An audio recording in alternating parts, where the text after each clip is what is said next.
Frente a esta crisis lo que propone es el socialismo, y justamente por eso, porque marca la alternativa en un momento, insisto, de crisis agónica del sistema a escala mundial, pues marca una alternativa que otras fuerzas, que otros partidos, que otros liderazgos no tienen. No sé si no tienen la lucidez, no tienen el coraje o no tienen la posibilidad, pero en caso no tienen esa propuesta tan neta, tan clara que levanta hoy Venezuela al mundo. Yo creo que ese es el contenido de la campaña electoral en Venezuela, y estoy seguro de que se va a desarrollar como hemos visto en el anticipo. El presidente Chávez decía, estamos solamente calentando los motores.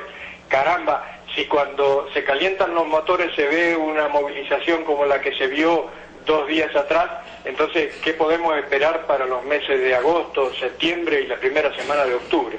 Yo creo que eso es lo que teme Estados Unidos, eso es lo que temen las burguesías latinoamericanas, y podemos esperar, sí, una ofensiva brutal en el plano de la comunicación, pero también todas las trapisondas, todas las trampas, todos los recursos bajos que puedan usar para enfrentar esta alternativa tan clara que presenta Venezuela.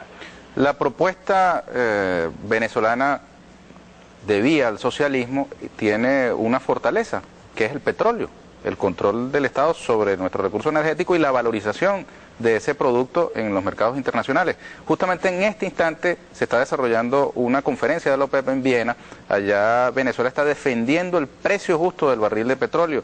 Acá tenemos una declaración del ministro Ramírez allí en Viena, donde señala lo siguiente, que el ministro abogó por el respeto del derecho de los países productores a la justa retribución por la explotación de sus recursos naturales como elemento fundamental de un diálogo constructivo y sincero entre consumidores y productores. Hay presiones, hay, digamos, movimientos incluso en el seno de la OPEP de aquellos que privilegian el aumento de la producción o la defensa de los precios. ¿Cómo ve este instante petrolero, Fernando Travieso? Sí, yo quería mencionar, Ernesto, la doctrina Drago, porque en 1902, cuando el imperio británico, los ingleses y el imperio alemán bloquearon las costas venezolanas para cobrar de manera violenta una supuesta deuda que ellos habían inflado, el único país que de manera directa, uno de los únicos países que de manera directa nos apoyó fue Argentina, y se creó la doctrina Drago, donde esbozaba que no se debe cobrar compulsivamente ningún tipo de deuda. Entonces nosotros tenemos una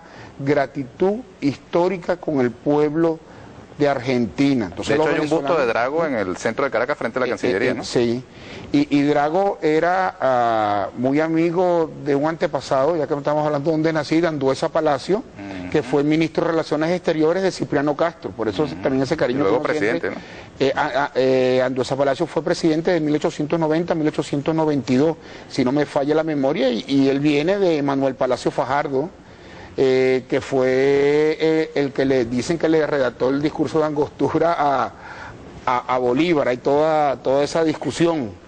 Entonces hay una profunda raíz. Eso sería correcto. Yo dudo que Bolívar se hubiese dejado escribir un discurso completo. Eran primos, tenían una relación muy cercana, y Bolívar era 2 años mayor, pero Bolívar lo nombró, era el ministro de Hacienda y ministro de Relaciones Exteriores cuando el Congreso de Angostura. Lo que pasa es que él muere un tiempo después producto de una fiebre.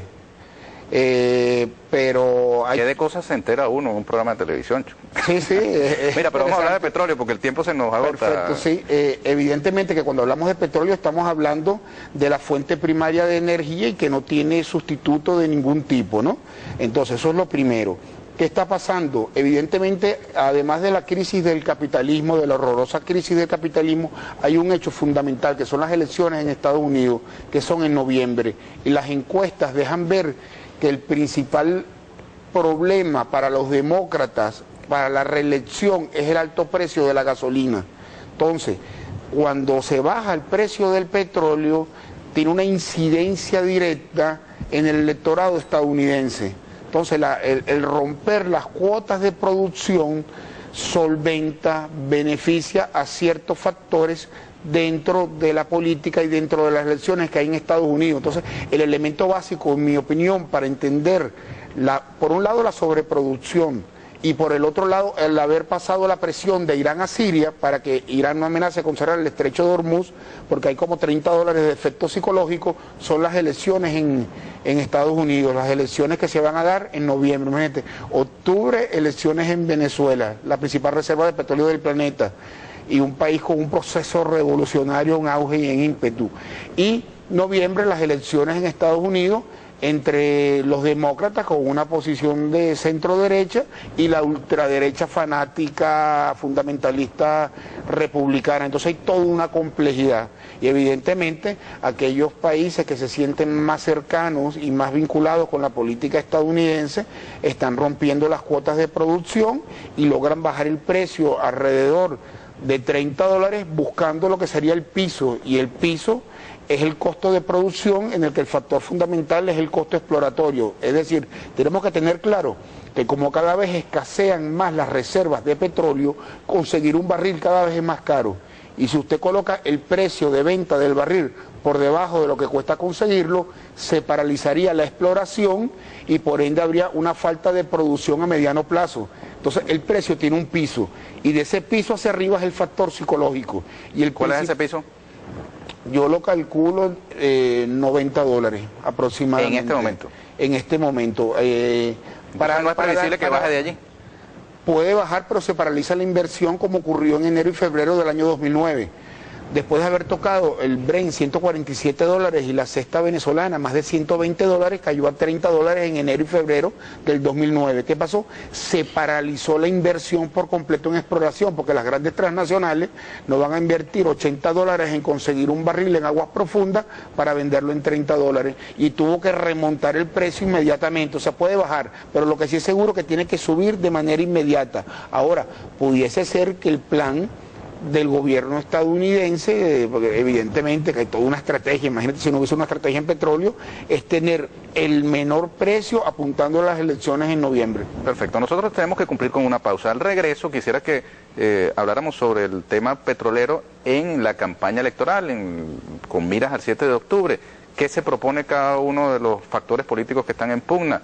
Chávez, como ha venido haciendo en este tiempo, reivindica la propiedad estatal sobre el recurso petrolero y la valorización de este producto en el mercado internacional. Un asesor del candidato de la derecha ha anticipado el propósito de incorporar unos 400.000 barriles en lo inmediato a la producción venezolana en caso de ellos ganar las elecciones, y en sus líneas programáticas, no en este programa que consignaron bajo cuerda en el CNE, sino en las líneas programáticas que acordaron los precandidatos opositores en las primarias, hablan sobre un esquema en el que PDVSA no desaparecería, pero por encima de ella estaría un ente no gubernamental que controlaría el tema petrolero. Vamos a la pausa y hablamos.